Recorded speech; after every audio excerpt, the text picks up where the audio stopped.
Sir Diwali आने वाला, दिवाली खर्चा कैसे निकलेगा? अरे हम लोग को भी दिवाली का खर्चा निकालने के लिए सोचना पड़ेगा। एक मिनट रुको।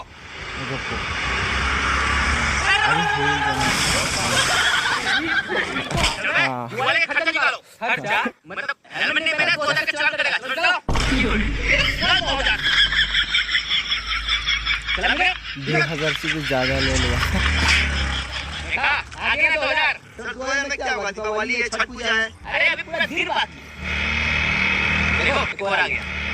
सर ध्यान से, लड़की है। अरे टेंशन क्यों ले रहा है? क्या होगा कुछ नहीं होगा। देखते है ना? रहेगा। सर क्या हुआ? जब जब ये गाना बजता है तब तक कुछ गड़बड़ होता है। एक काम करते इसको जाने देते। जाइए मैडम जाइए। जाने दे रहा है इसके लिए